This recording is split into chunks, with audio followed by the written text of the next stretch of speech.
Hey guys, so doing this quick video, I'm actually driving because I finished up the Simplified campaign framework yesterday. The video's there, and I realized that in the last section when I talked about the right action, there was a bullet point, which was the very first bullet point, which is what's in it for me, and I didn't even talk about it. I completely skipped it.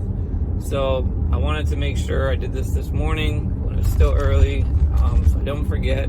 So sorry for the whole selfie driving video, but I'll probably put this on the screen so you can see what I'm talking about if you didn't catch it. But for the right action we want people to do, when it says what's in it for me, we've got them from the right, it's the right audience that we want, we've given the right message, and now we want to get them to take the action that we want them to take. So we have to really make it clear what's in it for them. Why should they take that next step? Sometimes if we're talking about an e-commerce setting, it just has to do with that, maybe they'll get an incentive, right? Maybe it's like, hey, look, buy now because, or add to cart because, you get a special price, right? It could be part of the incentive. If we're talking more lead generation, maybe it's like, I wouldn't say a free quote because it's kind of a weak thing, but maybe it has to do with, either, again, some special pricing, or the action we want them to take is going to be something more along the lines of giving us a call because maybe they need help scoping out their job, or,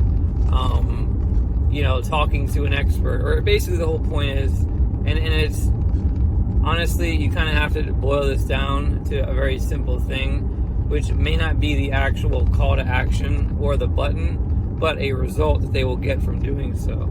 So for example, if we're talking about a lawyer, the what's in it for me is, to get your pain or your case resolved, right? Maybe you're going through a divorce, it's like, get your life back, give us a call today, would be an example of giving somebody a what's in it for me type of response, rather than just saying, get a free consultation, which is what everybody says, and there's nothing wrong with saying that, but you can use other things like a what's in it for me, or some kind of, benefit that they're going to get on the page to do that. And it kind of does help to do that near your call to action. I'm not saying it's always going to be that clear and that possible.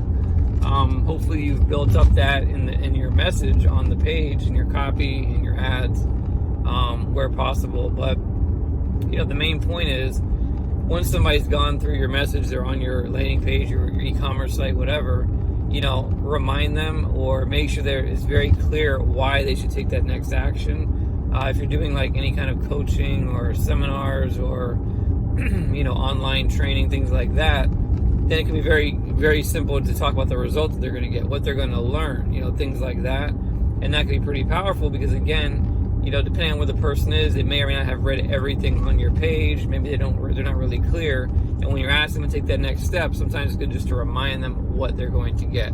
So the what's in it for me has a lot more to do with driving home your benefits to people and making sure they understand why they should do what you're asking them to do. And of course, if I wasn't covered very clearly yesterday in the video, also, you want to make sure, and I know I mentioned this, but maybe not as detailed as I would have liked.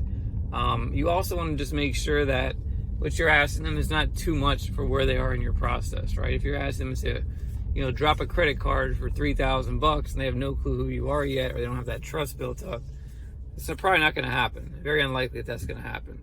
So that's basically what I was talking about when it came to what's in it for me. I'll probably do a quick little driving video here in a second about how to actually use this framework. So again, I didn't cover that very well either. So yeah, I may do that behind a computer. I don't know. Probably try to do it right now. But just want to let you know, I want to firm up that last video with a little bit more insight on the what's in it for me. Because I think this is so important. If you don't talk to people, you don't explain things to them, they're just not going to get it. So thanks for watching.